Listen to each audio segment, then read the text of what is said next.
Boa noite, pessoal. Boa noite, companheiros e companheiras. Boa noite, presidente Lula. Boa noite, Gustavo Conde. Boa noite, Andréia Truz. Boa noite, Nani Pérez. A gente está muito feliz hoje, muito feliz mesmo, de ter trazido aqui o Gustavo Conde. O Conde, todo mundo já sabe, ele dispensa apresentações. Conde é linguista pela Unicamp e editor e apresentador da TV 247, nosso canal companheiro lá, onde a gente tem o programa Por Elas. E hoje a gente trouxe o Conde aqui para bater um papo com a gente, para a gente saber da vida dele, saber das fofocas. Tudo bom, Conde? Eu estou me divertindo aqui com essa apresentação, que delícia. Olha só, eu estou muito feliz aqui de estar com vocês no Fantástica. Acho o nome do programa maravilhoso, acho que é uma provocação deliciosa. O canal de vocês é lindíssimo, Iaras e Pagus. Estou muito feliz. Vocês são, enfim, vocês são que nem o Lula, vocês são inspiração também, né? E vamos conversar, pode perguntar o que você quiser, que hoje eu até brinquei, já falei, o meu coraçãozinho vai estar aberto hoje para todo mundo. Eu quero saber tudo, eu quero saber todos os detalhes, tá? Eu quero saber os detalhes mais sórdidos, né? Não, mas é sério. Eu queria, assim, que você começasse falando que... Eu tenho uma coisa também com a linguística, não sei se você sabe, eu estudei em linguística lá quando eu morava lá na gringa, e eu gosto muito dessa coisa da linguística, gosto da psicanálise. Assim, eu acho que a gente dá super certo aqui. Você é músico, a Nani é atriz, você tem essa coisa da política, a Andréia também é historiadora. Eu acho que, assim, que nós somos o quarteto fantástico, mas, enfim, já estava me imaginando até com aquela roupinha, assim, né? Mas eu queria que você contasse para a gente um pouquinho da sua trajetória de vida. Como é que você chegou aonde você chegou agora, né? O que você fez, o que você estudou, como é que você foi lá? Eu lembro de você no começo lá, fazendo aquele programa na sexta-feira, cantando umas músicas para gente, fazendo aquele repertório legal. E aí, como é que agora você é o star aí da TV 247 e do canal do Conde, né? Que tá bombando aí o canal. Daphne, querida, eu quero dar boa noite para você, assim, de maneira protocolar. Satisfação muito grande estar aqui. A gente brinca muito, mas o canal de vocês é lindo e isso também é muito sério. A Truz, adoro a Truz. Também entrevistei vocês três já para o meu canal, tive orgulho, e a Nani também. Bom, eu vou tentar resumir, porque senão a história fica muito longa, né?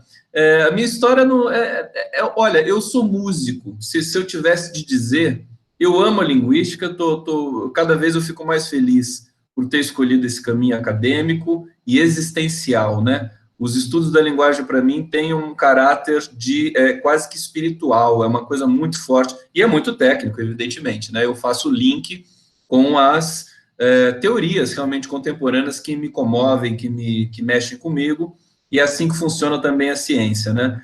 E, mais essencialmente, minha vida, eu comecei como músico muito novo, tocando na noite com 16 anos, toquei muito tempo na noite, com banda, sozinho, foi muito legal. Tudo isso vem agora, retorna também em função daquele repertório que a gente fazia, Caetano, Chico, Gil, João Bosco, que é o repertório que eu gosto de fazer, que eu sempre fiz na noite.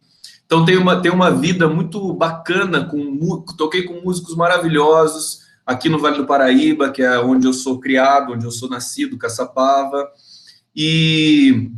E aí depois a música possibilitou que eu desfrutasse de todo o outro espectro da cultura, literatura, quer dizer, a música que me levou para tudo isso, né? Para literatura, para academia, para querer fazer jornalismo, para fazer linguística, para se interessar pela política, né? Estava tudo interligado, evidentemente.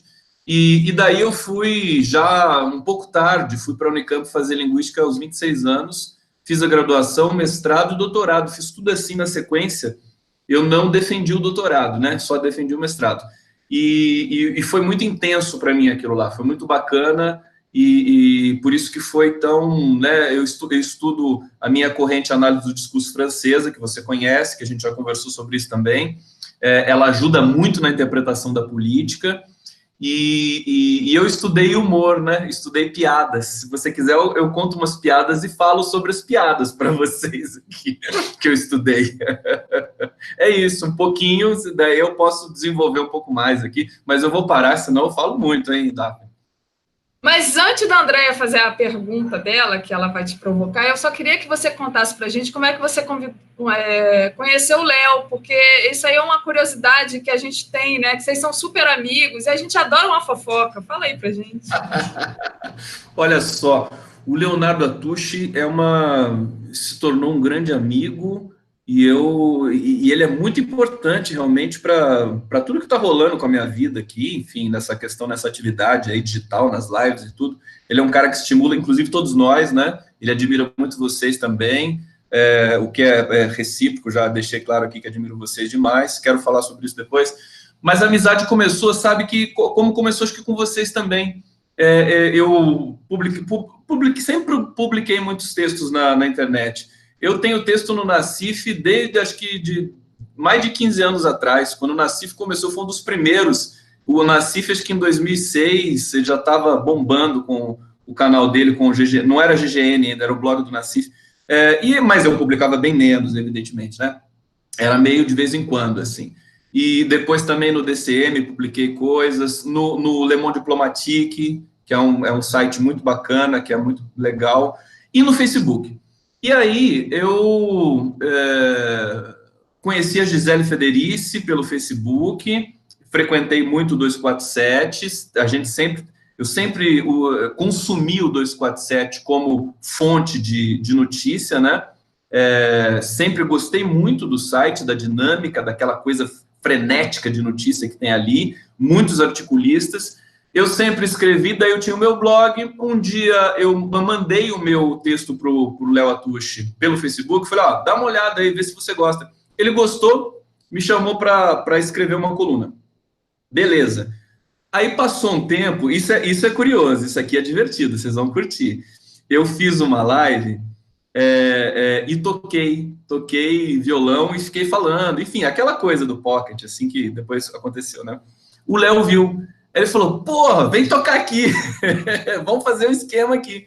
E aí a gente fez o Pocket Show da Resistência Democrática, e que é uma delícia, que sempre foi muito bacana. A gente fez uma temporada, a gente vai fazer a temporada 2019 do Pocket Show. Dá um trabalho, você tem que organizar repertório e tudo mais, mas basicamente conhecer o Léo foi... Aí depois eu não posso contar, quer dizer, enfim, que a gente saiu bebendo pela rua, não posso, aí... Que legal, que legal. Eu vou ler aqui, dar boa noite aqui para a galera que tá assistindo a gente. Tá todo mundo aqui. Ai, meu Deus, Conde, maravilhoso. O Nélio Assis, Walter Dietis, eu acho. Rogério Teles, Sumaia, Mazuco Marcelo, Zé Pinheiro, está sempre aqui com a gente. Márcio Galo, Renato Canidia, Kira Landim, Zélia Goulart, e Valda Alvarenga, Sônia Mourão, especialista federal, é fantástica. Deise Ribeiro está sempre com a gente. Olá, Deise, está aqui achando ótimo você. E o Fabiano Franca, que pergunta se você é músico de formação. A Carla Carlinha, que está sempre aqui com a gente também. E é mais ou menos isso.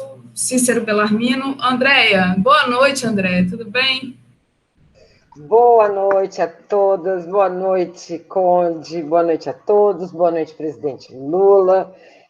Tá ótimo, né? Assim, tá ótimo não tá, né? Mas a gente tá bem mais feliz depois daquele ânimo que nós tivemos com a fala do Lula. Mas aí, e a fala, a palavra, não é? Ela é muito importante pra gente. E a comunicação também. Eu te conheço do Pocket Show, né? Aí é o meu lado ouvinte do 247, acho que todo mundo já passou, acho que a gente que está aqui hoje e está no 247, éramos todos pessoas que pensavam num país diferente, que queria mudar alguma coisa, e aí alguma coisa que você falou do Léo, que eu acho que é muito importante, que abriu esse espaço. Né? O Léo abriu um espaço e ele não tem dimensão disso, tá? A gente viu isso em Curitiba. Como as pessoas vinham falar com a gente, e agradecer ao Léo é uma coisa muito tocante. Mas, enfim. E eu te conheci no Pocket Show de sexta-feira, que eu, né, fazia tudo direitinho, muito rápido para ouvir. André, só te dar, complementar isso que a André falou, que as pessoas vinham falar com a gente, falavam, não parem, falavam muito de você, Conde. Fala para o Conde que a gente mandou um beijo para ele não parar de fazer o que ele está fazendo. Desculpa. Não, mas é isso mesmo, foi muito simbólico. Foi muito simbólico. Foi uma carga a gente recebeu uma carga de emoção muito forte, sabe? Enfim.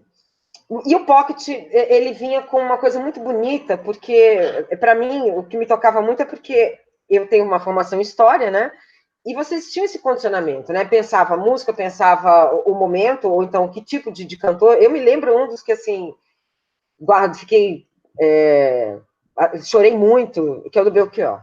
Aquele, para mim, foi, né, maravilhoso. Mas eu queria que você contasse como é que vocês... Porque uma coisa é você vir com o seu lado da música, que é uma coisa que já é sua, outra coisa é você pensar música, pensar comunicação e colocar isso num espaço que é no estúdio e transmitir tanta coisa. E eu te falo isso porque eu, enquanto fiz na minha graduação, a gente fez em 95, nós fizemos um mês de debate sobre ditadura militar, e eu tive um professor que ele fez um histórico de todo... Então, ele pegou de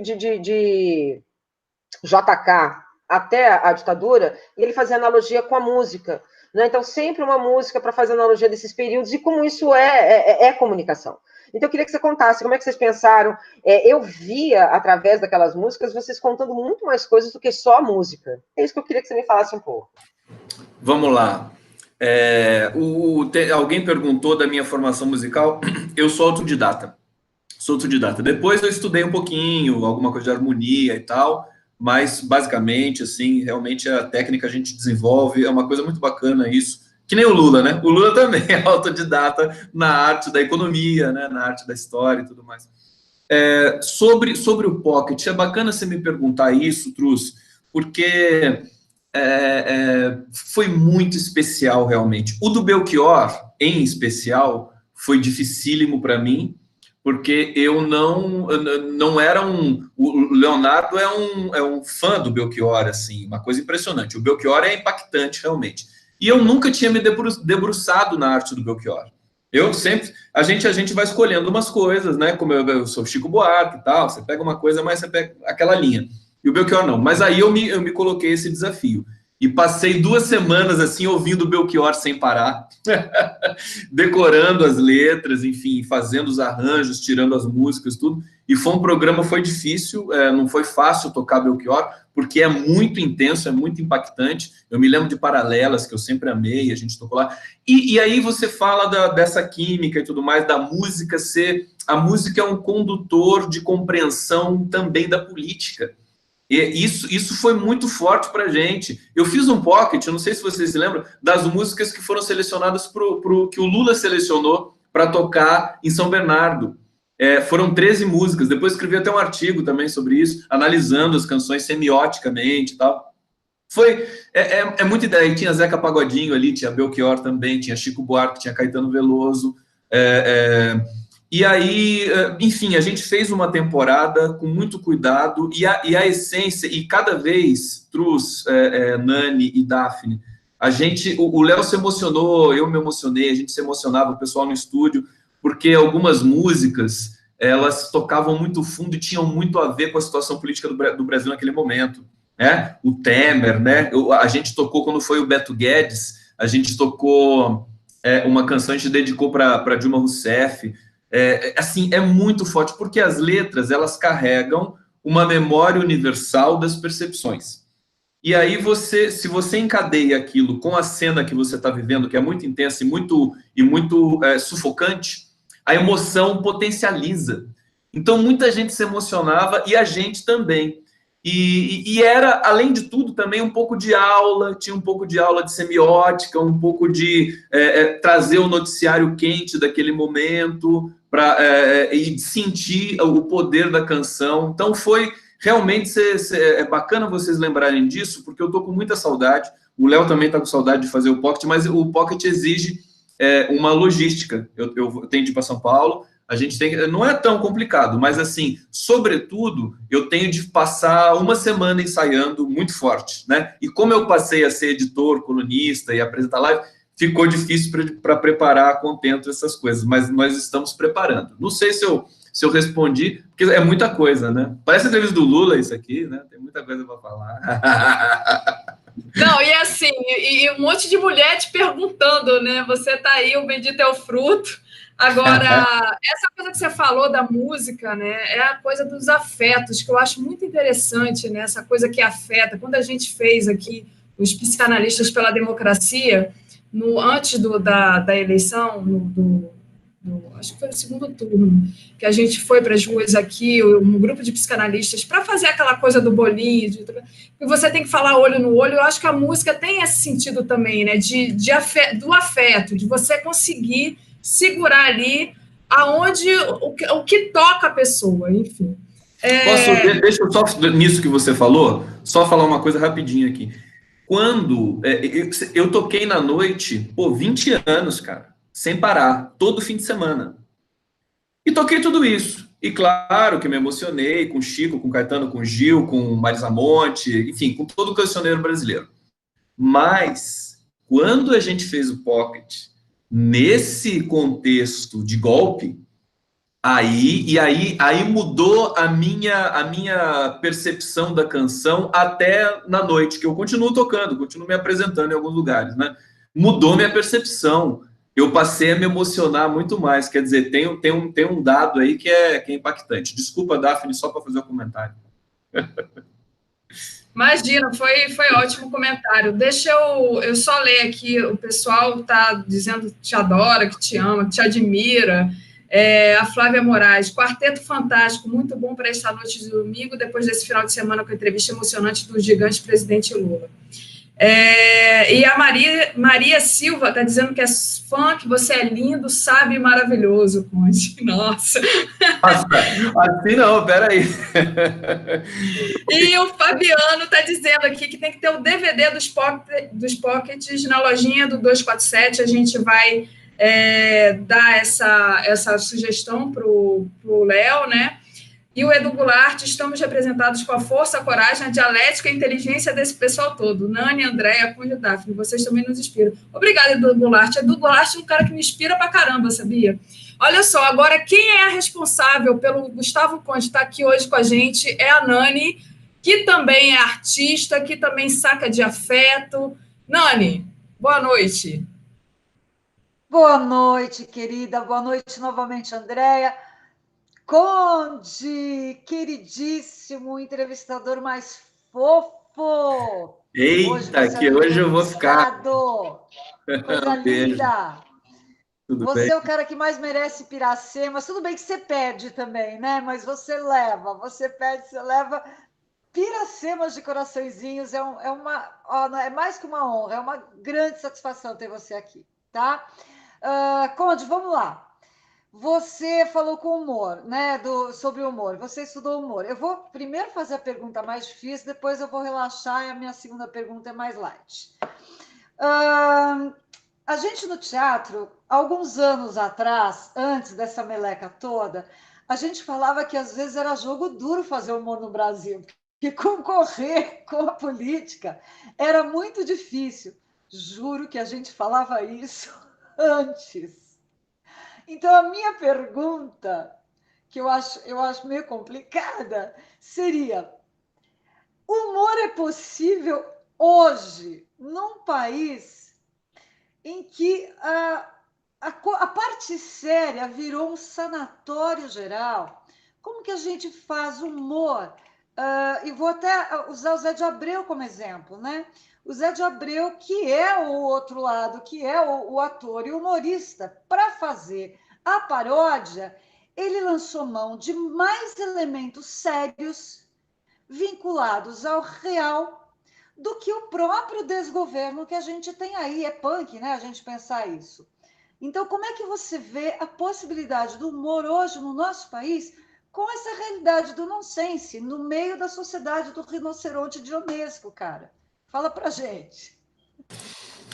Olha, a cena, sem dúvida nenhuma, é inédita, né? Acho que, por mais que eu tenha analisado historicamente significados do humor, né, percepções sobre o humor, questões específicas de cada região do mundo, humor judaico, humor americano, o humor, as regionalidades brasileiras, né? O humor, ele é uma reação da linguagem, ele é o que permite o que determina que a linguagem que a linguagem seja aquilo que poucas pessoas conseguem enxergar, que é o infinito.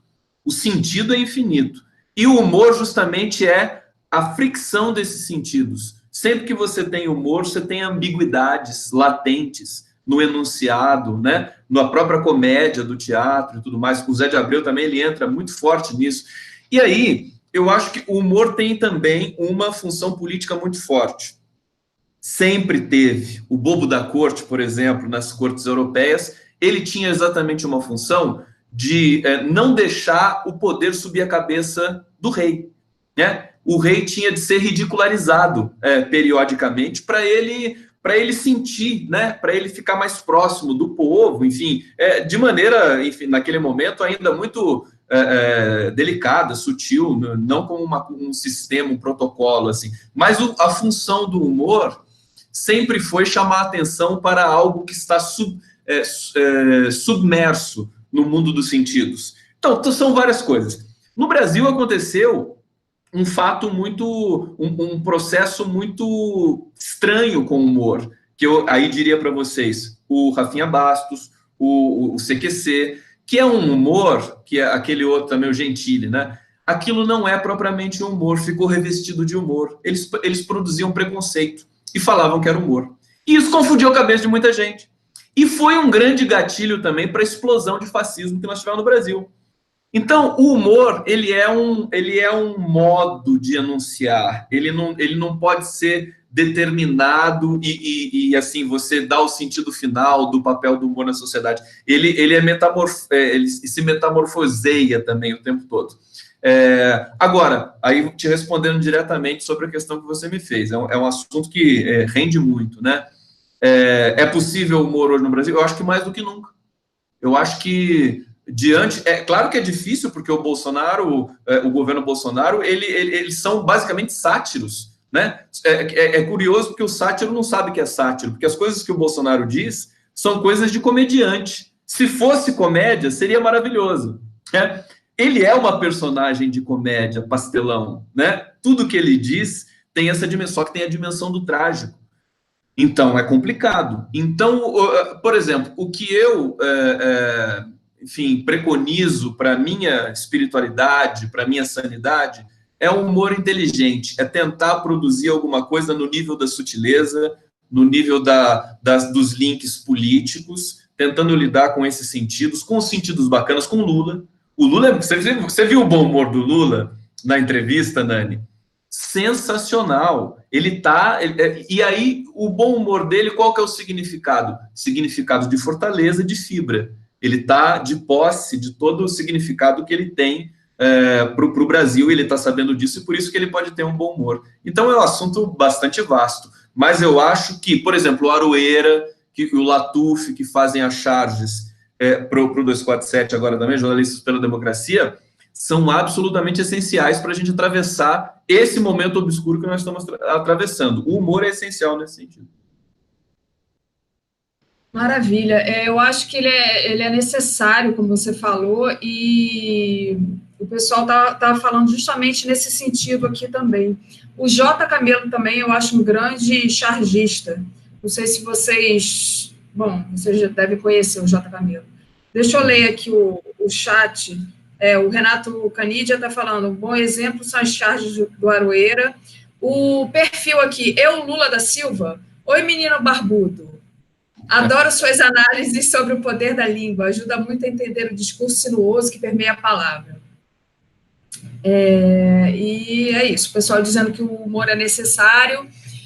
Deia, sua pergunta para Gustavo Conde. Então... e aí, só para puxar esse negócio do humor, você falou do bobo da corte, que eu acho que é fantástico a gente lembrar, até o papel político que ele tinha, né, nesse reino. E nós temos uma tradição dentro do jornalismo que era a tradição, a história, né, historicamente, desde o Império, as charges, né, as charges políticas, você tinha muitas charges maravilhosas, né? Você tinha os próprios jornais, né? Porque e o Pasquim, que foi o grande elemento da ditadura. Exatamente. Os jornais, por exemplo, eu acho que tem um texto que é maravilhoso, aquele na verdade, está no Isaú Jacó, quando ele fala, quando o Machado de Assis está com uma dúvida tremenda, né? Na verdade, o personagem, que ele não sabe se ele coloca Confeitaria da República ou se ele coloca Confeitaria do Império.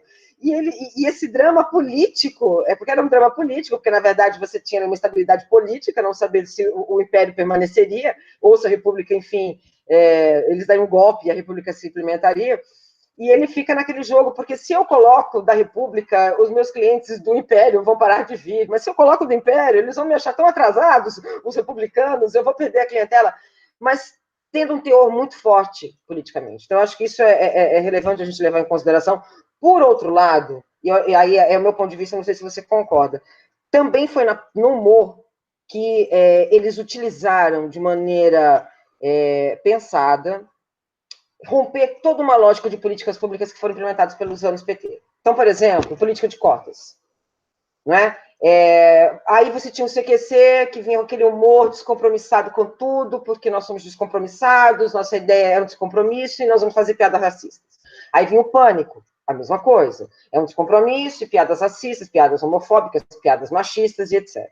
E outros, do CQC teve, né, esse grupo todo, né, que tem o Gentili, tem o Rafinha Bastos, enfim. E volta um humor que é pautado pela exposição do outro, né? Porque, e até puxando um pouco o que foi o que o Lula falou, eu não sei se é de uma forma jocosa, aquela brincadeira, que é uma brincadeira, né, que na verdade ele mostrou que não é uma brincadeira, mas é uma constatação, o Lula está preso, babaca. E se você constatar, né, quem fala isso que é o próprio babaca, porque sabe que ele está preso, né? E como é que você vê? Porque o grande ponto é esse. Eles usaram do humor para desfazer toda uma lógica social de respeitabilidade até, de olhar mais profundo, sobre as pessoas. Né? Nós ainda somos um país que eminentemente é racista, porque viemos num processo de escravidão, nós somos um país desigual, porque viemos numa estrutura de desigualdade que se manteve, né, anos e anos e séculos, né, até hoje, e mesmo assim, você vê, e aí no caso, né, agora, o clã Bolsonaro usando isso de uma maneira desrespeitosa, quer dizer, a minha dúvida como é que você vê esse humor, e você acredita que esse humor mal usado politicamente, ajudou a formar hoje esses jovens que veem o mito como um mito? Excelente questão, complexa, vamos por partes. Eu acho que nós não temos humor sendo produzido pelo bolsonarismo, aquilo ali é um simulacro de humor. Eu vou tentar explicar por quê. No caso do Lula, já que você lembrou, acho importante a gente destacar. Na verdade, o Lula é au concurso até nisso, porque o que ele faz não é propriamente humor, inteligência, mas ele devolve dobrado, né, o enunciado para Mônica Bergamo, no caso ali, que vocalizou essa questão. Lula está preso, babaca. O que você acha sobre isso, né? Ele fala, eu estou preso, acho normal, agora não precisa chamar de babaca. Quer dizer, ele é uma coisa muito singela, mas que tem um efeito retórico e também, no limite ali do humor, muito poderoso, muito poderoso. Isso pouquíssimos comediantes conseguem fazer o que o Lula fez, né? Pouquíssimos. É muita competência, é o que a gente chama de competência discursiva, né? O cara ele consegue pegar o enunciado e fazer o que ele quer com aquilo lá, né? Ele devolve assim para você com juros de correção monetária na hora. Bom, eu acho que se enquadra um pouco aí no regime do humor. No caso do bolsonarismo, eles fingem essa coisa do Gentili, tu dizer que é humor, não, isso é desrespeito, isso é apologia ao crime, incitação, e aí eu tenho de lembrar que o humor sempre teve essa vertente da agressão. Isso está na estrutura do humor que é produzido, enfim, globalmente. Rebaixar o outro, humilhar, né? Nós sabemos as piadas racistas que se contavam por aí. Nós vemos as piadas que circulam pela internet, né? O corpus que eu utilizei para pesquisar no mestrado eram piadas de gaúchos, Trus.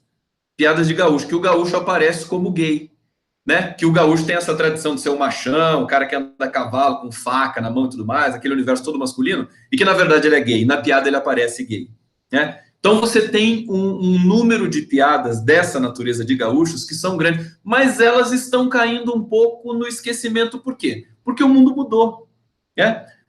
De uma certa maneira, você não pode mais tirar sarro das minorias. Isso caracteriza um outro tipo. Nós estamos mudando. Não há por que dizer assim, por isso que o bolsonarismo, Trus, ele está discutindo aquele vídeo da menina lá que o Bolsonaro postou no Twitter. Ela se auto-identifica como fulana de tal politicamente incorreta. Eles acham, eles entendem que eles fazem o politicamente incorreto. Eles não fazem o politicamente incorreto.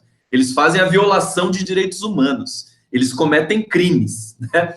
O politicamente incorreto é uma outra coisa. E eles estão... É muito sedutor isso, né? O politicamente correto é tudo comportadinho, vamos ser politicamente correto. Então, acho que eles estão jogando... certamente com o sentido que tem um dispositivo que pode lembrar que está sendo produzido algum tipo de humor, mas é um simulacro. E isso realmente é muito complexo de combater. Não é trivial, não é trivial. E é por isso que acho que agora nem tanto, mas a esquerda ficou imobilizada, ficou paralisada com esse dispositivo tão violento, tão truculento na dimensão da linguagem. Então acho que é uma coisa que demanda muita análise, né? Eu gostaria muito de me debruçar sobre essas estruturas que eles vão soltando no governo Bolsonaro, supostamente de humor, que não é nada disso. Quer dizer, eu já falei do CQC, do Gentili, acho que sintetiza um pouco o que está por trás desses dispositivos de linguagem do bolsonarismo. Eu acho, me veio uma coisa agora na cabeça, não sei se você concorda, Conde, porque o Lacan fala que você vai contar o xixi para quem é da sua paróquia, né?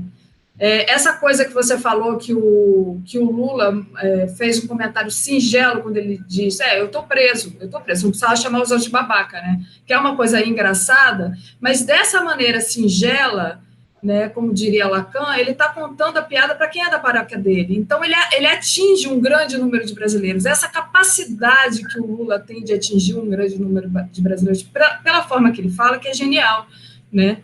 Quer dizer, se você pegar não sei, ele é genial pela singeleza, era isso que eu queria dizer, né? Essa bom, né? Talvez seja assim, como ele trabalha o enunciado, né? Não é simplesmente assim uma equação semântica, é o tom, é o timing, ele devolve o que você falou, justamente. É muito complexo isso, não é? Eu disse para vocês, não é qualquer comediante que tem esse timing, né? Essa capacidade. O Lula é um grande improvisador. Isso caracteriza uma inteligência descomunal, é fora do comum, realmente, né? Eu estudei várias coisas nesse sentido, a psicanálise tem muita coisa assim também, o próprio xiste, né? Que é essa coisa da faísca, da inteligência e tudo mais. O Lula realmente é desproporcional nesse sentido, é por isso que ele está lá preso, porque é difícil combater um cara desse, mesmo com todos os veículos de comunicação juntos, mesmo com todo o ódio acumulado da elite brasileira junta, o Lula venceu e está vencendo mais uma batalha. É impressionante. A inteligência do Lula é algo realmente superior. Vou ler aqui a Sônia Mourão, Enfio era excelente com as suas charges sensacionais. O pessoal lembrou da Laerte também, que eu acho sensacional, Laerte. Ione, este humor destrutivo não é humor, é canalice, má fé, usar de uma forma distorcida da arte. E a Virgínia, Lula faz tão naturalmente todos os seus apontamentos brilhantes, Lula luz. Vamos lá, Nani.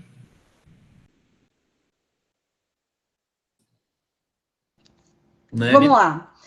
Vai ter que ficar esperando mais um pouquinho a minha pergunta mais light, porque eu não vou poder deixar passar essa discussão. Gente do céu, não dá. Bola quicando na minha frente. Vamos lá. Conde, uma das coisas que eu tinha notado aqui era justamente a questão dos comunicadores de massa.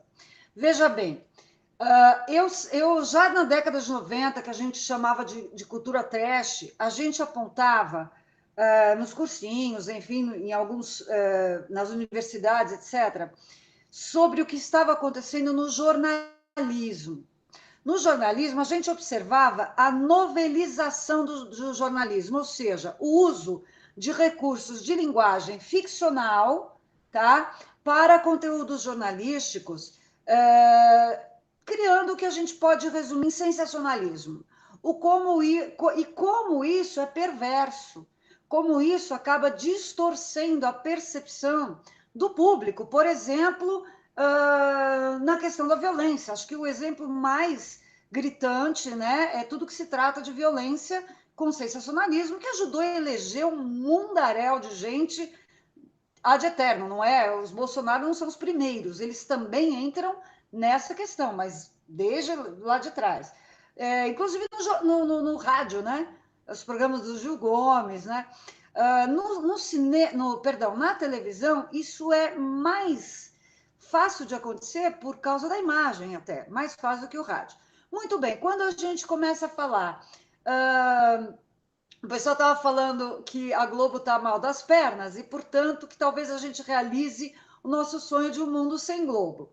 Aí eu fiquei pensando, talvez o mundo sem Globo se torne um pesadelo ainda maior, porque ele pode ser pior do que o mundo com Globo, que é o mundo da Record, da Jovem Clã, do Gentili, que é uma irresponsabilidade absoluta desses comunicadores. Eu concordo totalmente contigo quando você fala que aquilo não é humor. Me parece que é mais ou menos essa a diferença. Eles tentam fazer uma crítica política se utilizando de alguns elementos do humor, tá? Para lacrar, para fazer sucesso, para atingir mais facilmente uma população que talvez não tenha tantos elementos de informação, porque o jornalismo dela é novelizado, etc, etc. Como é que você vê isso tudo? Como é que a gente pode... Eu vejo uma diferença muito grande, por exemplo, entre a arte do Gregório de Matos, do Enfio, do Ziraldo, que tem crítica política, mas a gente pode chamar realmente de arte, inclusive pela sutileza, que você falou do Lula, e que eles têm também. Quando você pega um Gentili, esses caras, eles vão para o pessoal, é ataque pessoal, é agressividade pessoal. É bem bolsonarista mesmo, né? Como é que você vê? Você acha que é mais ou menos por aí? Você tem uma visão diferente? E como que a sociedade será que pode trabalhar com a responsabilização, com a responsabilidade social dos comunicadores de massa, sem naturalmente cair na tal da censura? Como é que a gente sai dessa sinuca de bico?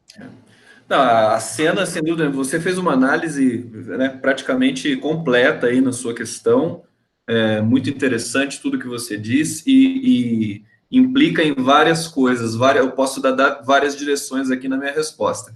Acho que uma delas, que eu pensei enquanto você dizia, é que você falou dessa transmissão da violência, os datenas da televisão que exploram a violência, a vingança o tempo todo, né? Esses comunicadores sensacionalistas e tudo mais.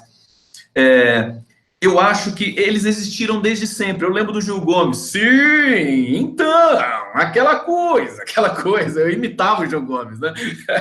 Eu imitava o Gil Gomes. Tá, aliás, muita gente imitava. Inclusive, ele morreu há pouco tempo, até não sei se vocês sabem disso. Eu vi uma notícia aí. Ele foi uma personagem folclórica do rádio brasileiro. Bom, mas perto do Datena, o Gil Gomes era quase que delicado, né? Era um outro momento também da nossa percepção aí dessa exploração da violência como produto de vingança, né? Produto de ódio da sociedade e tudo mais. Eu acho que nós temos dois momentos distintos políticos. Um momento que produziu o Lula, que era um momento de ter esperança e de pensar no trabalhador, de pensar no país, né? Naquele momento que o Lula foi eleito, em 2002, você tinha esses caras na TV, tinha todo mundo fazendo, mas era um pouco incipiente do ponto de vista da dimensão do Brasil. Então, o que estava em jogo ali? A população brasileira, a felicidade, o reencontro com a democracia, que também a gente estava em democracia, mas o povo brasileiro não é idiota, né? Ele sabe que era o mercado financeiro que estava dando as cartas nos governos Fernando Henrique Cardoso, né? e que tinha acabado de sair daquela situação estranha do Collor de Mello, do Itamar Franco, do impeachment, que era imediatamente depois do Sarney, que foi depois da redemocratização. Então, está tudo encadeado uma coisa na outra ali. Eu acho que o Lula representa justamente o ápice da nossa redemocratização. Então, foi um outro momento. Ora, o que aconteceu depois, nos governos Dilma? Já no primeiro, indo para o segundo mandato da Dilma, você teve essa coisa foi potencializada, a massificação, aí você tem outros elementos, que é muito complexo de analisar, tem a internet, tem os haters, né? Você vai adensando esse ódio, né? Basilar, assim, da sociedade, que são promovidos por falsos humoristas, como o Danilo Gentili, como o CQC, como o Rafinha Bastos. Eles eram inteligentes, eu me lembro, eu acompanhava o trabalho deles. Agora, você não pode dissociar o trabalho de um profissional da comunicação do contexto político que cerca ele. Isso é básico, né? Você tem de ver, se você faz uma análise social e não só estética, e não só do ponto de vista da arte, você tem de analisar o que está no entorno. Eles exploram o sadismo das pessoas. Isso existe no humor, Nani. Isso é um mecanismo clássico do humor, só que tomou proporções em escala no Brasil. Eu ia dizer uma coisa, que é só para complementar. O humor, historicamente, sempre foi voltado contra o poder. O humor ele tem essa função social, de criticar o poder. O Pasquim, você pode pensar em tudo que foi produzido de humor, o próprio Chico Anísio, o Jô Soares, grandes humoristas brasileiros, Vasconcelos, Zé Vasconcelos. Você tinha, claro que você tinha em alguns momentos assim a ridicularização das personagens populares, mas basicamente o humor é para contestar o poder estabelecido. Ora, o que aconteceu com esse tipo de humor, falso humor, que eclodiu no Brasil aí nesses últimos anos? Eles se voltaram contra o empoderamento do povo. Tem gente que não gosta dessa palavra, mas eu acho que é interessante ainda, né? Se voltaram contra a ascensão, quer dizer, o pobre no aeroporto, o pobre na faculdade, o preto, né, ascendendo socialmente, e houve esse movimento dessa produção de humor, de ridicularizar esse momento de equalização social que o Brasil estava vivendo. E aí deu um curto-circuito, né? Acendeu justamente a vingança, a violência, o ódio. Foi um grande motor do ódio que nós tivemos aqui. Então, você pensar assim, puxa, mas o humor é uma coisa bacana, é uma coisa importante. Mas o humor, se você defina o que é humor primeiro, né? Tem de definir o que é humor. Você definiu, eu acho que esse, como especialista nessa área, eu diria que o que essas personagens produzem não é humor, é uma outra coisa. Perfeito, perfeita análise. O Conde, eu me lembro muito, quando eu era criança, tinha um programa do Jô Soares, que ele tinha um quadro que era um cara que estava em coma, e ele acordava, de repente, num coma assim, de 20 anos, eu não sei se vocês lembram disso, e aí ele falava assim, o quê? O Bolsonaro disse que tem que acabar com a sociologia? Tira o tubo, que era o tubo de oxigênio lá, que alimentava ele, sei lá, né? Eu me lembro, toda vez que o Bolsonaro fala uma besteira, eu falo assim, não, gente, tira o tubo, porque eu quero voltar para o coma. Maravilhosa essa lembrança. Jô Soares, genial, eu adoro Jô Soares. Esse faz um humor inteligente, realmente. Mesmo nas entrevistas dele, teve aquela coisa de algumas pessoas reclamarem do egocentrismo dele e tudo mais. Acho besteira. Acho que ele é um grande gênio do humor, do teatro, ele é um escritor também, e ele ainda é da geração que pertencia a essa geração que produzia um humor, digamos assim, de qualidade, inteligente, corrosivo, provocador, mas, como você disse, tira o tubo, né? Nunca antes na história desse país a gente precisou tanto tirar o tubo, né? Daphne. Vontade de entrar num coma agora, passar 20 anos em coma, só me acordem daqui a 20 anos, por favor. Você se lembra, quando caiu o Muro de Berlim, o cinema do leste europeu produziu vários filmes nessa pegada da família que se subterrânea e não soube que acabou o comunismo, e depois ela acaba e levanta e fala, nossa, mas tá aqui. E acho que o Brasil pode ser isso agora, quer dizer, sendo o bolsonarismo, né? A pessoa fica lá no tubo, fica em coma, de repente acorda e acabou esse pesadelo todo, né? Seria um sonho, né? Maravilhoso. Gente, vamos compartilhar a live aí para a gente ter mais alcance. Se inscrevam aí no sininho. Deia, tua vez.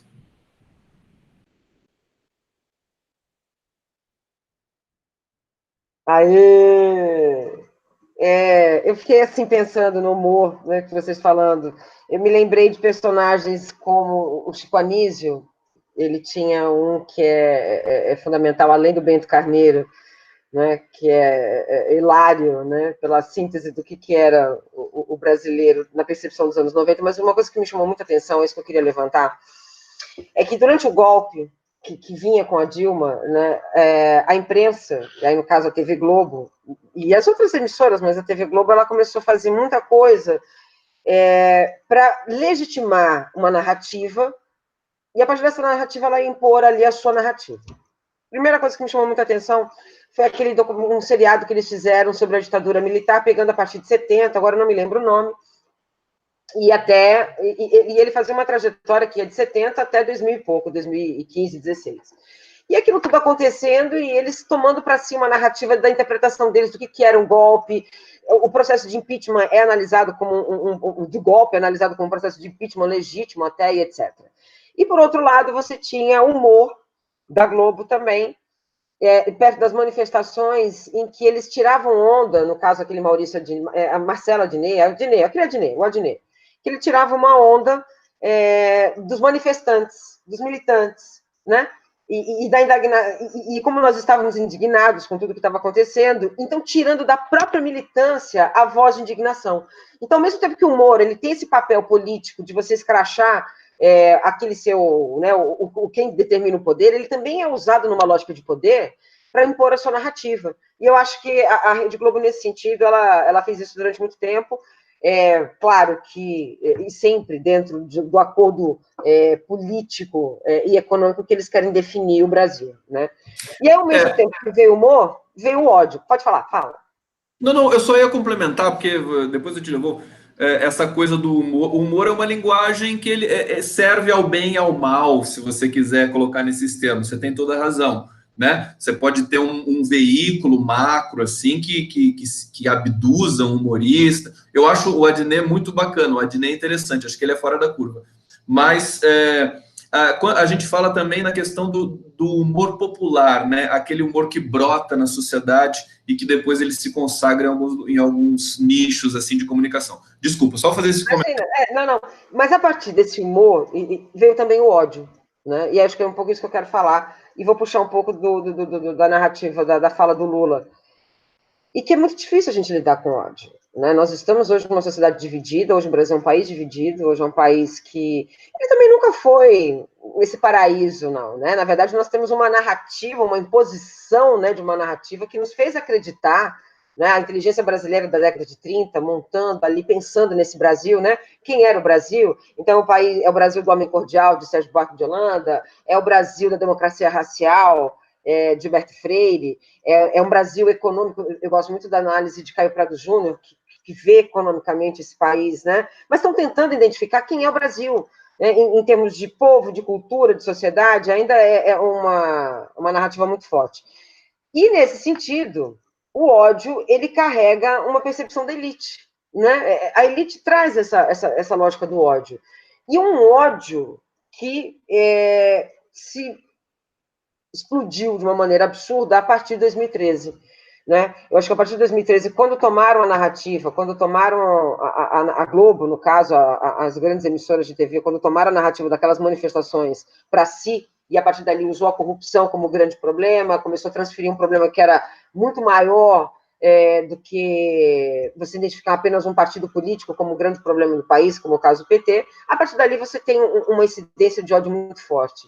E na entrevista do Lula, ele fala sobre isso, ele fala desse ódio, ele fala, inclusive, que ele tenta transformar esse ódio, porque é uma carga de ódio muito forte, né, em outros sentimentos, em outras coisas. E a partir dali, eu entendi dessa forma, produzir e viver muito mais. Mas é um ódio que passou de uma base racional para uma base irracional, ao ponto de quando você, né, nós vimos ele ir para a cadeia, ao ponto de quando morreu o irmão dele, ao ponto de quando morreu a esposa dele, ao ponto de quando morreu o neto dele, a sociedade se mostrar extremamente violenta, não é? Então, puxando do amor ao ódio, né, como é que a gente pode tentar ver que saída tem esse país? Né? Ó, primeira coisa, Truz, eu acho que a entrevista do Lula ela foi, o Atucho diz que é a entrevista mais importante da história do Brasil, e eu concordo com ele. Ela traz, de novo, em primeiro lugar, autoestima para as pessoas. Eu senti isso nas redes. Você sabe que eu sou bicho de rede, né? Eu fico lá percebendo tudo que está acontecendo. No Twitter a gente percebeu isso e tudo mais, e daqui a pouco vai sair os dados do Google Analytics, aí, dos especialistas, o que aconteceu na rede, né, com a entrevista do Lula, a gente vai saber. E ele recoloca também o afeto, né? O Lula, sempre que ele aparece, reaparece o amor, reaparece o afeto. Então, isso é um dado. O outro dado é que esse ódio que foi dirigido ao Lula por conta da morte do neto, do irmão, da esposa, que nós testemunhamos e sofremos muito com tudo isso, ele chamou atenção porque ele é absolutamente absurdo. Ele é absolutamente... Mas não é naquela escala, quer dizer, não é a maioria das pessoas. Teve um estudo de um especialista, que agora não me lembro mais, que ele analisou as redes quando morreu o neto do Lula, o Arthur, para ponderar sobre quem estava produzindo ódio contra o Lula e quem estava sendo solidário. E ele chegou à conclusão, a grande maioria, acho que era mais de 80%, era solidário ao Lula, nas redes sociais. Então, mas aí você tem razão de chamar a atenção, porque esse dado é o dado que aparece, que é o que vem acontecendo com o Brasil. Quer dizer, o Bolsonaro, ele tinha minoria, um deputado, pé de chinelo, do baixo clero, sempre foi. Agora, a imprensa começou a dar atenção para ele. E a classe política, por consequência e por ódio ao PT, né, represado, que daí não era nem o ódio, aquela coisa de impossível de você vencer o PT. Quando a Dilma ganhou, a senha foi dada. Realmente falou, nossa senhora, a Dilma vai ganhar, o Lula volta, vai ficar mais 8 anos, vão ser quase 30 anos de poder do PT. Eles não aceitaram isso, porque eles sabiam que ia ser impossível vencer o Lula em 2018. Isso foi claríssimo quando aconteceu a sabotagem contra Dilma Rousseff feita pelo Aécio, pelo Eduardo Cunha, por todo aquele grupo lá de golpistas de Brasília.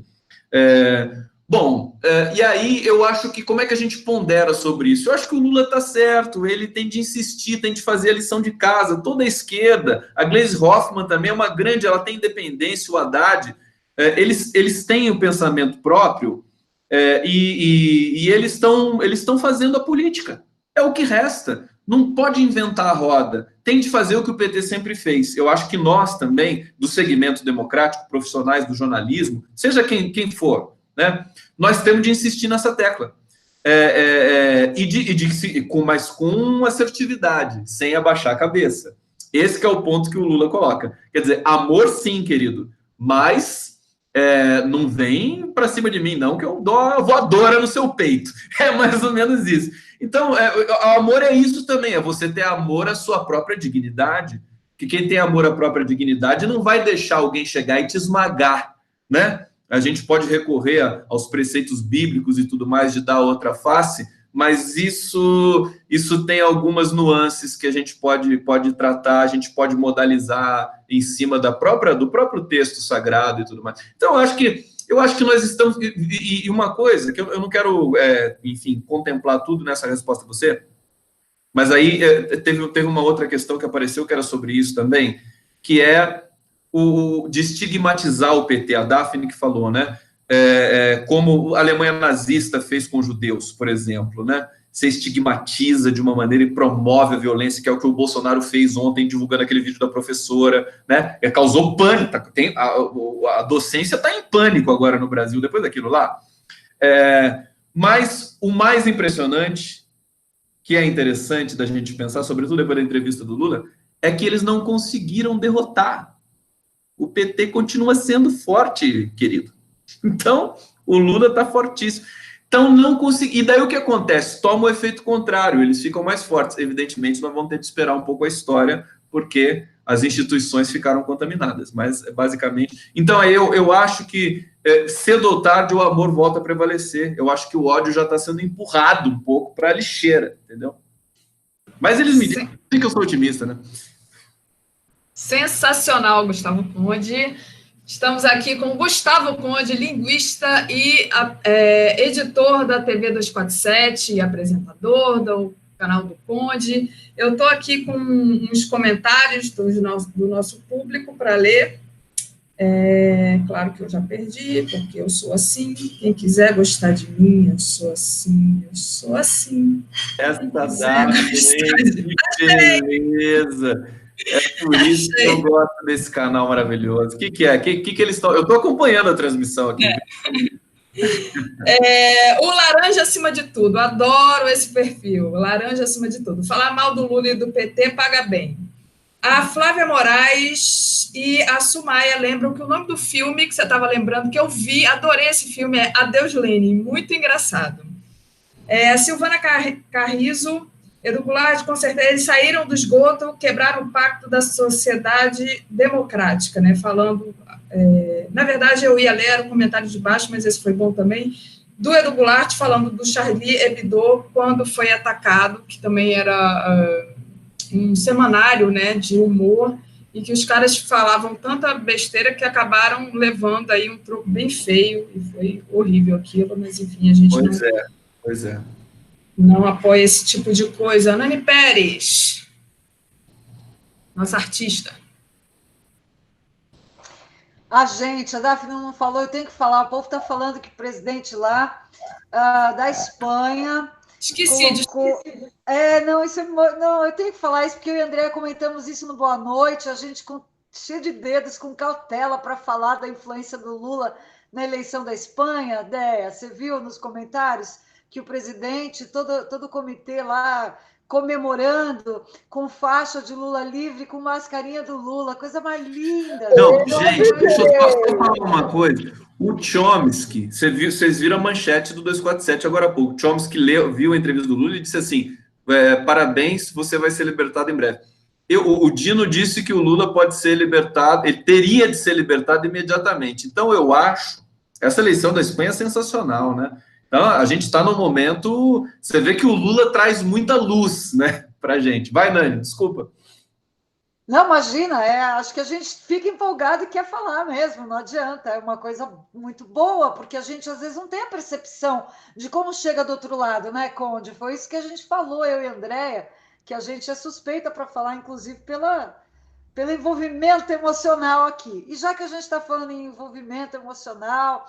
E eu até perdi o gancho do que eu ia falar aqui com essa história, mas agora vamos chegar na parte mais gostosa. A gente falou de subjetividade, Daphne falou de subjetividade, você falou de humor, eu falei da novelização, que eu acho perigosa, essa confusão entre o discurso que é ficcional e tem seu espaço, seu lugar no imaginário, e ele é muito importante para a civilização humana e para o ser humano, o indivíduo. Em relação ao jornalismo, que é outra história, e agora eu quero falar de ficção mesmo. Então, vamos lá. No cinema, na música, a gente já meio que sabe seus gostos, suas preferências, a gente te acompanha, o público teu te acompanha. Então, vamos lá. Suas preferências na literatura e nas outras artes que você queira falar, suas referências, por que essas preferências e... um pouquinho mais do que você começou a falar lá no começo, de por que a arte, como é que a arte te toca, como é que a arte te move, por que mexer com a subjetividade faz a tua cabeça, por que isso é tão importante para o ser humano, na tua visão, na visão do Conde. Olha, a arte é essencial, é a ligação que a gente tem. Enfim, comigo funciona com a questão sagrada, transcendental, tem uma relação de sagrado com a literatura. Você vai ler Shakespeare, é extremamente... É um processo que te purifica, que muda a tua visão das coisas, só pelo discurso, nem tanto pelo tema, pela temática, e daí entra também a dimensão da linguagem. Então, para a resistência, para você compreender o mundo, para você sentir o mundo, para você se encantar com as coisas delicadas, você precisa ter a dimensão da arte. A arte é a possibilidade infinita da linguagem. Esse é o ponto.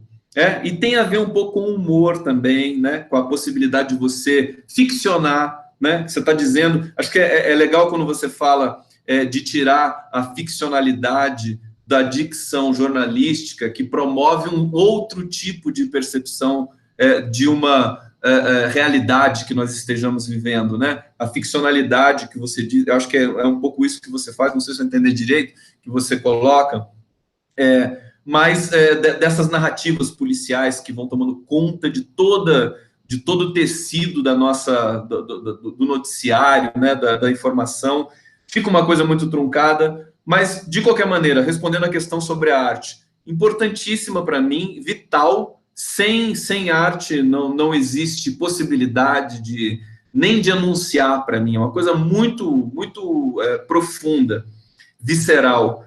E aí acho que eu vou elencar aqui algumas coisas que eu consumo demais, né? Cinema, por exemplo, tenho uns 100 GB, acho que nem é tanto, né? De filmes baixados na internet, que eu assisto sempre. Gosto muito do Stanley Kubrick, que é um grande diretor, o Woody Allen, Clint Eastwood, o Martin Scorsese, Pedro Almodóvar, Fellini, Peter Greenaway. Eu sou fanático por cinema. E assisto exaustivamente, às vezes, o mesmo filme. Por exemplo, Cantando na Chuva, eu assisto todo ano. É obrigatório assistir, né? O Cantando na Chuva para ver o Gene Kelly, enfim, toda aquela cena que você nasce de novo toda vez que assiste o filme. Então, o cinema é importante. Literatura, né? Eu tenho as minhas predileções. Eu adoro literatura russa. Dostoiévski, Tolstói, são referências máximas assim para mim. Dostoiévski é a fonte de toda possível percepção, mesmo da cena política e da cena filosófica, né? Tá tudo ali, né? Crime e Castigo, O Homem do Subsolo, né? São obras máximas do Dostoiévski. Eu tenho a coleção dele inteira, que saiu no Brasil traduzida. Os tradutores brasileiros são muito bons, Boris Schneiderman e o Paulo Bezerra. Eu tenho umas manias, né? Gosto de James Joyce, que é considerado o maior escritor, só que é um cara meio impenetrável, né? E aí quando eu fui acometido, esse discurso da impenetrabilidade do Joyce mexeu comigo. Aí eu falei, não, eu vou ler e vou entender o Ulisses e o Finnegan's Wake. E eu fui às últimas consequências, comprei os livros e fiquei lá lendo, deu um trabalho danado, mas eu senti o que estava ali naquelas obras, minimamente, consegui sentir a dimensão do James Joyce. No Brasil, Guimarães Rosa e Carlos Drummond de Andrade, totalmente. Então, e na música, pô, tem muita coisa, Nani. Assim, a gente vai gastar toda a entrevista só falando. Tem muita coisa na música. Deixa a música para uma outra entrevista, senão eu vou gastar tudo aqui, vou deixar a gente de fora. Eu adoro o Woody Allen. Mas pode falar, essa parte é boa demais. Falar de arte é bom demais e a gente está sentindo falta também, né? A gente fala muito de realidade, a realidade está dura e a arte é tão importante para a gente sobreviver a essa realidade, sublimar a realidade para voltar para ela com outros olhos, né?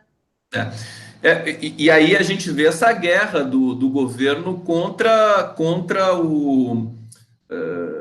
a ciência, contra a arte, né?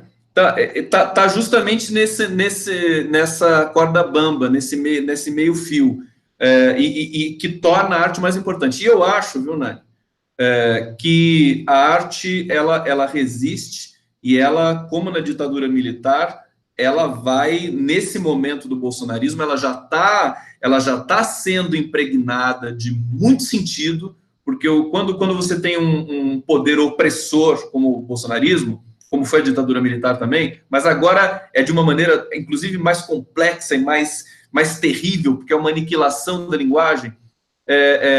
A arte, o brasileiro é criativo e ele vai encontrar a maneira de se desvencilhar disso, evidentemente. Né? Nós temos aí uma paralisia política, mas no mundo artístico as coisas estão acontecendo.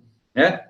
Silenciosa. Eu quero fazer uma citação nesse sentido, Conde, porque eu, durante esses últimos anos, eu ficava me perguntando, meu Deus do céu, cadê a nossa classe? Cadê a classe artística? Cadê o teatro, que sempre foi tão vivo e tão resistente nesses momentos? Ele está calado, ele está em silêncio.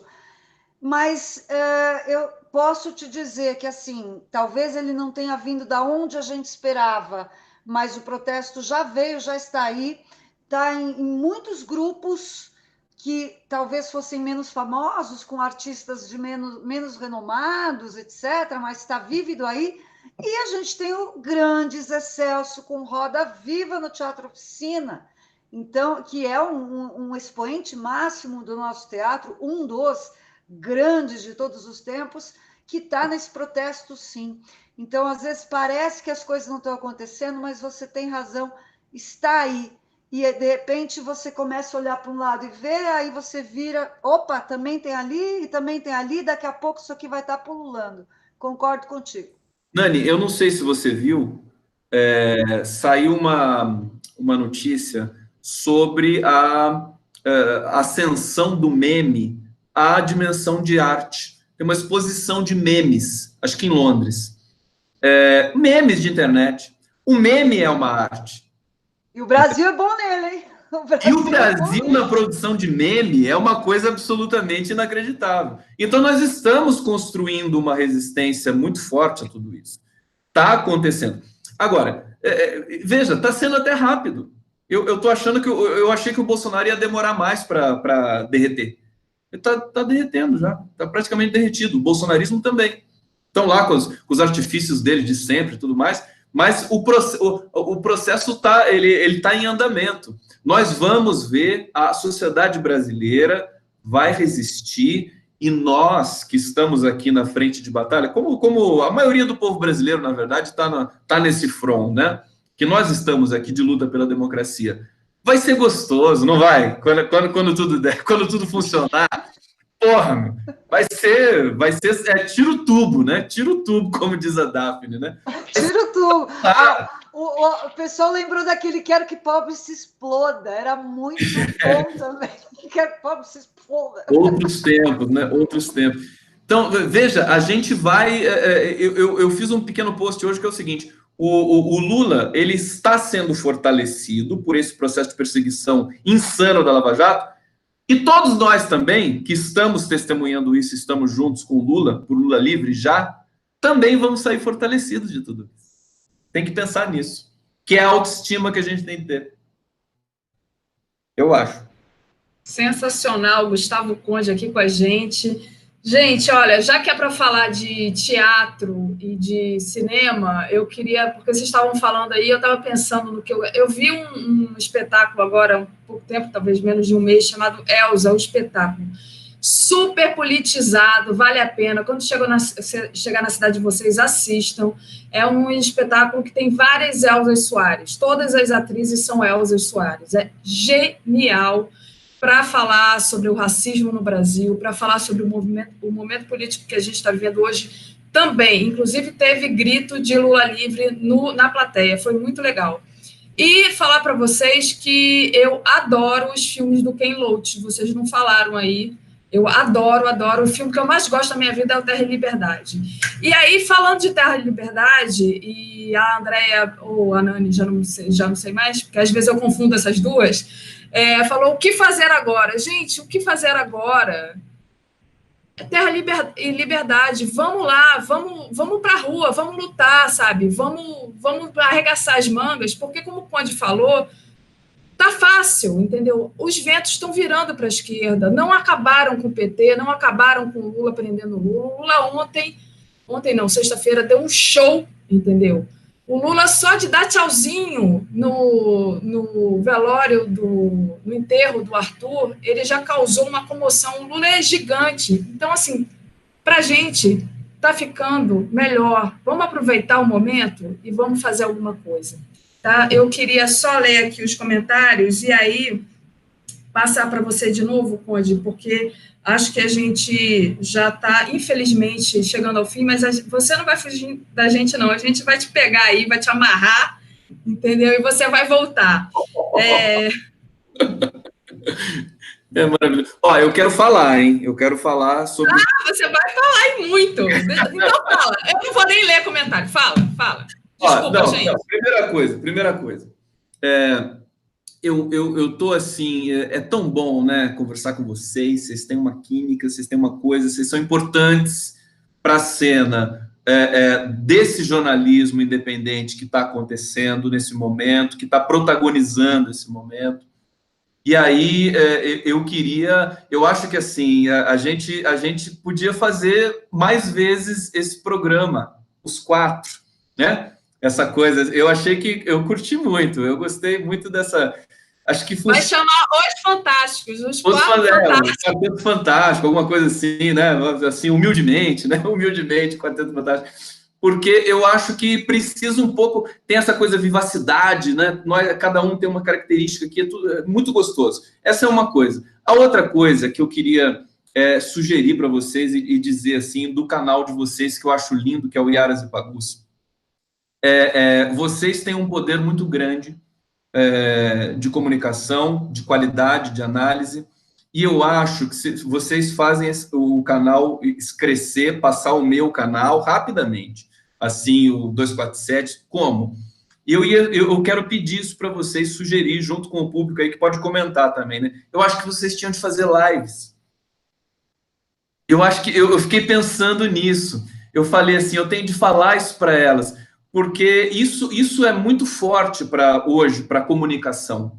A live, ela é um gênero, ela é diferente, é uma coisa solo, é uma coisa que você está direto com o teu leitor, o teu internauta, e você se comunica diretamente com todos eles, é muito poderoso.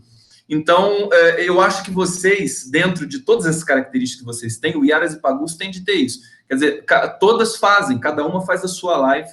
Vocês podiam conversar sobre isso depois. Eu estou dizendo aqui com você, eu acho bacana a gente falar isso, porque tem muita gente que está assistindo a gente que também quer ter o seu canal, que também quer enfim, produzir as suas análises, e eu acho que o caminho é esse agora de massificar isso também. Então, essa é uma coisa. E outra, nós temos outras coisas para conversar depois com música, que eu queria tratar com vocês, de fazer música junto com o canal de vocês, né? Vocês escolhem a música e o Conde vai lá e toca, uma coisa assim, alguma coisa assim, né? Mas para a gente ficar realmente em sinergia. Eu sinto vocês, eu entrevistei vocês 3, porque enfim, passa pela admiração, mas passa pela importância de vocês também. E foi muito bacana. Então, acho que a gente precisa continuar nessa tocada. Realmente, é um prazer, as coisas vão fluindo, as ideias vão aparecendo, e a minha... O que vocês acham? Daphne, fala para mim. Você não falou nada sobre isso ainda. Eu acho genial essa ideia. Eu acho que a gente tem que fazer as lives, sim. Eu acho que é importante, porque isso aqui, para mim, eu acho que para as meninas também é uma forma de militância, né? Qual é a minha missão aqui? Quando eu falo assim, gente, vamos embora! Vamos para a rua, ou vejam o espetáculo Elsa. Isso para mim é militância, sabe? A coisa mais importante para mim na minha vida agora, eu tenho um emprego, aliás, eu tenho vários empregos, não tenho um só não, e assim, são meu ganha-pão, mas isso aqui para mim é a coisa mais importante, que tá passando o que eu penso, e isso eu sou muito agradecida ao Leonardo Atushi, que falou, você fala que você tem jeito, e aí, na hora, eu fiquei assim, eu não tenho jeito, meu Deus, eu sou super tímida, eu não tenho jeito, né? Eu estava numa outra vibe de psicanálise, de escutar, de ficar naquele lugar da escuta e não da fala. Assim, gente, olha a oportunidade aí, e como que a gente diz não para uma possibilidade de fala, né? E aí eu comecei essa coisa. Eu acho que o mais importante aqui é justamente aproveitar esse espaço. E essa ideia é genial, eu acho que a gente vai fazer sim. Eu acho que a gente tem que fazer mais coisas juntos, nós, porque eu acho que a gente tem uma super química, nós quatro aqui. Acho que você e a Nani têm uma coisa legal que une vocês, que é a arte. Eu e a Andréia, a gente tem uma coisa que une muito a gente, que é essa coisa da militância, né? Não que vocês não tenham também, vocês têm, mas vocês têm essa coisa que liga vocês à arte. Eu canto também, eu vi, você viu eu cantando aqui, eu sei que eu canto péssimo, agora me aguentem, entendeu? Muito bom. Eu canto também, não tem problema, não é tudo isso, mas dá para cantar. Gente, eu preciso falar aqui, o Fabiano Franca falou que a gente tem que discutir obras literárias. Mais uma vez. E sobre o Quarteto Fantástico, eu queria falar uma coisa que, assim, o senhor Leonardo Atucci é demais, né? Porque o Léo juntou a gente mais do que a gente talvez tivesse se juntado sozinhos. Não só porque ele trouxe o Conde, a partir da Gisele, porque ele trouxe a gente para o canal, mas porque ele botou a gente junto lá no encontro e a química foi realmente acima das expectativas, né? Isso é muito bacana. Depois o Conde chamou a gente para as entrevistas no canal e, gente, vocês não têm noção do que é ser entrevistado pelo Conde. É bom demais. Ele é um senhor entrevistador. Ele é muito bom no que ele faz ali nas entrevistas. Todas nós ficamos encantadas. É bom demais. Dá vontade de não acabar nunca mais, né? Então, não sei nem o que ele vai achar da gente estar desse lado, porque dá até medo de tão bom que ele é. Não, vocês são sensacionais. Deixa eu falar uma coisa que é bacana. Quando a gente... a gente conversou isso, não sei se a gente conversou lá no evento, mas teve um momento que eu estava preparando a Glaze Hoffman para fazer uma entrevista. Vocês lembram, porque daí a gente estava junto nessa, né? Aí eu falei para a Gisele falou, nossa, seria legal, né, se o Por Elas entrevistasse. Na hora, eu fiz essa ponte com a Glaze Hoffman e a gente fez as duas entrevistas naquele dia. Mas, assim, por que eu fiz isso? Porque a questão, sobretudo da mulher, mas da gente, essa coisa, o tesão de trabalhar numa sinergia como o 247, você pode estar junto das pessoas e dividir suas vitórias e produzir e avançar. Esse é o grande lance. E aí eu ia falar para vocês o seguinte, tem que entrevistar o Leonardo Atucci agora também. Eu vou cobrar a entrevista do Leonardo. O Léo... Muito boa ideia. É muito legal. O Léo, eu vou falar para ele, porque ser entrevistado por vocês é uma delícia. O que vocês falaram de mim, eu não sei não, mas por vocês é legal. Vai ter fila para ser entrevistada por vocês daqui a pouco. Vocês vão ver só.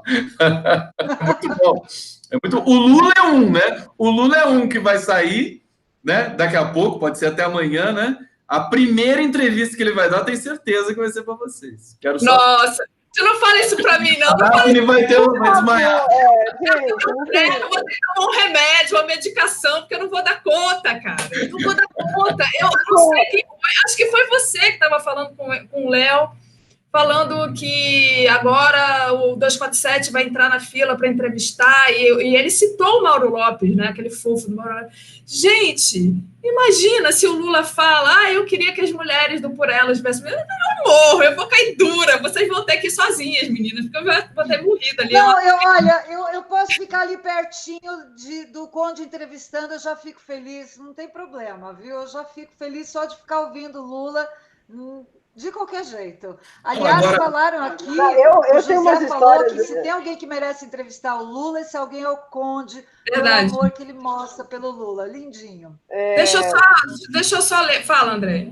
Não, eu só ia falar da minha paralisia, né? Porque eu já fiquei atrás do Lula numa das minhas militâncias, e eu cheguei muito atrás dele. E aí eu parei. Conde, eu travei e fiquei assim, gente, é o presidente da República, é o Lula. Aí eu olhei o cabelo branco, eu olhei aqui a nuca, eu pensei assim, falei assim, gente, eu podia até passar a mão nele, mas eu não posso fazer isso, porque é o presidente da República, entendeu? Mas assim, é uma brincadeira. Mas eu peguei no braço dele no lançamento do livro, sim, ele não escapou de mim, André. Mas então, mas assim, só para fechar, assim, entrevistá-lo me deixaria, o que é isso? Só de receber aquela carta, né, aquele bilhete que a gente recebeu, eu já fiquei, e aquilo tem me mudado, tem me feito pensar muito, porque deu o tom da responsabilidade do que a gente faz aqui. Eu acho que é um pouco isso.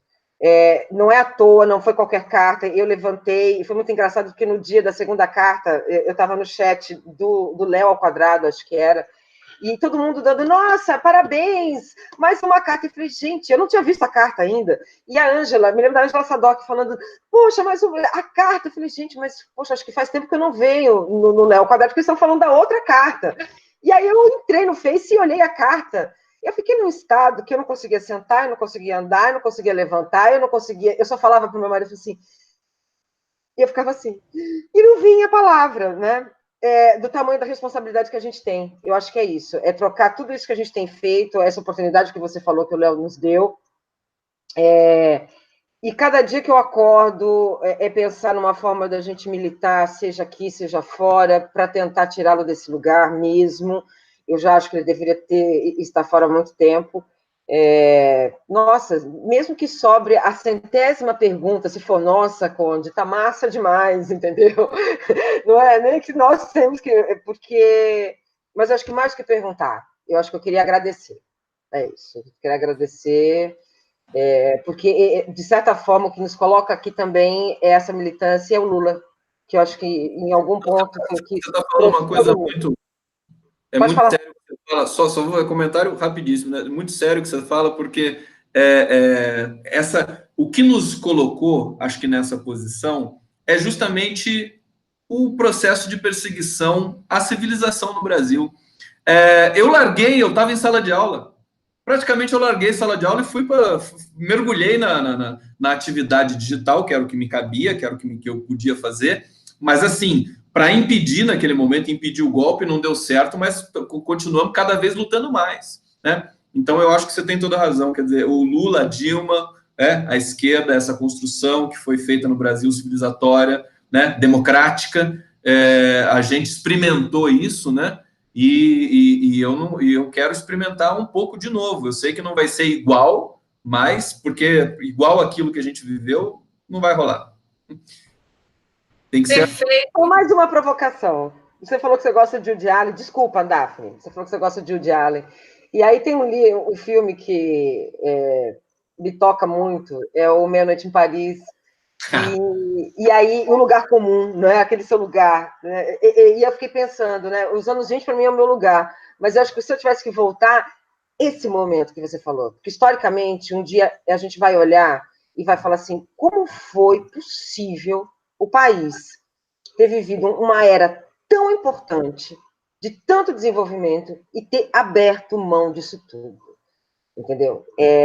Então, para mim, eu fico nesse... Os meus dois lugares são esses. E o seu lugar, qual que é? Olha, esse lugar é importantíssimo. Eu acho que... Eu fico imaginando o que o cinema vai poder fazer com tudo isso que está acontecendo com o Brasil agora. A gente já tem... aquele diretor pernambucano vai estar concorrendo a Cannes agora. A gente sabe que o cinema brasileiro, sobretudo do Nordeste, né, é maravilhoso. E impactante, enfim, é um grande cinema, mundialmente reconhecido, tudo isso está gerando um substrato para que a gente possa produzir justamente a arte na sequência. É que agora não dá para produzir arte com o Bolsonaro, não dá para produzir com esses caras, não é impossível. Mas a distância vai dar o quê? A possibilidade de você, enfim, sublimar esse momento tenebroso da nossa história com narrativas, né? Alternativas, enfim, substanciadas, curiosas, que tragam a dimensão da linguagem que foi posta aqui sob o nosso olhar, etc. Enfim, acho que é um momento interessante. A Daphne quer falar, porque acho que ela hein? Vamos lá. Não, eu quero falar, sabe o que eu quero falar? A André perguntou qual é o seu lugar, qual é o seu tempo, né? Qual seria o seu lugar? E ela tempo de história. Né? Agora, o meu é aqui e agora, tá? O meu é aqui e agora porque eu acho que eu estou fazendo uma grande coisa na minha vida. Eu acho que as vezes que eu fui lá para Curitiba foram grandes momentos da minha vida. Eu agradeço até a André da segunda vez estar do meu lado, porque eu estou me sentindo assim, a minha vida foi uma vida muito comum, né? Eu tive filho, estudei, trabalhei, fui morar fora, morei muitos anos fora e decidi que estava de saco cheio de ficar fora, voltei para o Brasil. Mas, assim, agora assim, se você falar assim, ou você cala a boca, ou você vai ser presa, ou vai levar um tiro, eu falo assim, eu vou ser presa, vou levar um tiro, mas eu não vou calar minha boca. Eu vou continuar fazendo o que eu estou fazendo. Esse é o meu... É bom experimentar a liberdade intelectual, isso é muito poderoso, ele não troca por nada mais. É esse o recado que o Lula dá todos os dias, né? Até com o silêncio dele, né? A liberdade assim, espiritual, intelectual, é algo que você não troca por nada por isso que você aguenta a prisão, você aguenta qualquer tipo de coisa, porque realmente é a missão que acho que nós aqui 4 estamos investidos disso, acho que muita gente está assistindo a gente também está nessa pegada, e eu acho que é importante a gente insistir. Bonito você falar que o seu tempo é esse, Daphne, é exatamente esse, porque eu me sinto assim também um pouco todo dia, assim, tá vivendo isso que a gente está vivendo agora, lutar da maneira com que a gente luta em defesa de um sonho que a gente teve e tem, é muito bom, cara. A gente não troca isso por... É sofrimento, mas a gente não troca isso por nada. É muito bonito isso. É bom sentir isso. É o que você falou do Lula. Eu acho que é por isso que um monte de gente ontem comentou que, gente, quem está preso é a gente. O Lula está mais livre do que a gente. É essa liberdade intelectual, essa liberdade espiritual e emocional que ele diz que vem trabalhando na solidão a qual ele foi mais ou menos confinado, né? A solidão física que ele foi confinado, né? É isso. Pois é. Eu queria só ler um comentário aqui, entre 500 mil que eu printei para ler, mas esse eu preciso ler. Do José Carlos Sampaio, que disse: se tem um jornalista que merece ser o primeiro a receber o abraço do Lula quando ele sair, esse cara é o Conde, pela defesa carinhosa que ele faz do Lula. Então, a gente vai acabando por aqui. Conde, eu queria que você deixasse aqui uma mensagem para a gente, final, sobre esse comentário aqui do Luiz Carlos. Olha, eu me sinto tão conectado com o Lula, é uma coisa tão impressionante. Eu fui lá no Instituto Lula, aliás, eu soube que ele lia meus textos pelo 247, então, por isso que ele me recebeu lá, inclusive, foi muito gostoso, foi o dia do ato pela democracia na Casa de Portugal, e a partir daquele momento, inclusive, que a minha vida também tomou um outro rumo. É engraçado, porque as pessoas que cruzam o caminho do Lula passam a ter também uma coisa assim diferente. E eu, assim, me sinto muito conectado e tenho certeza de que eu só fico pensando, sabe o que eu fico pensando, queridas? Daphne, Nani e Truz. Eu adoro o sobrenome da Truz, por isso que eu chamo ela de Truz. Eu sou fã desse Truz. E olha, eu fico muito feliz porque são os meus queridos amigos que me chamam de Truz. Eu adoro. Então, e aí juntar, abraçar, tocar violão, tomar uma caipirinha, tomar uma cachaça. Vamos tomar uma cachaça juntos, pelo menos nós 4, esperando o Lula sair. Então, eu penso nisso, eu nem penso no Brasil, falar a verdade para vocês, eu penso dar um abraço, entendeu? Realmente a questão do afeto, dar um beijo, a família dele é linda também, né? Todos os irmãos, os netos, os filhos. Então, acho que é isso, é o legado e a gente retomar isso, recobrar. E eu acho que todos nós aqui, do 247, da Blogosfera Progressista, o Nacif, o DCM, todo mundo, nós vamos celebrar, a gente protagoniza esse momento, eu não tenho dúvida disso. A gente vai retomar o curso da história e vamos sair muito mais fortes, todos nós, para construir um Brasil bonito, bacana, gostoso, como diz o Lula, com muito tesão, tá? Ele gosta da palavra, e a palavra é importante realmente, né? É o gênio da palavra. Então, é o recado que eu deixo para vocês. Adorei. Vamos se encontrar de novo. tá? Com certeza. Gente, muito obrigada por vocês. Obrigada, Nani, de ter chamado o Conde, falando, não, o Conde vai ter que fazer coisa. A gente ia entrevistar o Conde, mas a Nani falou assim, não, vamos fazer. E ela amarrou isso tudo aí, ficou em contato com ele. Obrigada, Andréia. Obrigada, Conde, de ter aceitado de vir aqui no nosso canal, no nosso humilde Áreas e Pagus, que a gente vai sim aceitar a sua ideia e vamos começar a fazer lives. Obrigada, público, que eu nem li todas as mensagens, foram ótimas mensagens, mas vai ficar para a próxima, porque é muita gente falando, né? Muita gente querendo falar ao mesmo tempo. Valeu, gente. Muito beijão. bom. Obrigada a Beijo. todos, Beijo, obrigada, boa Conde. noite. Beijo.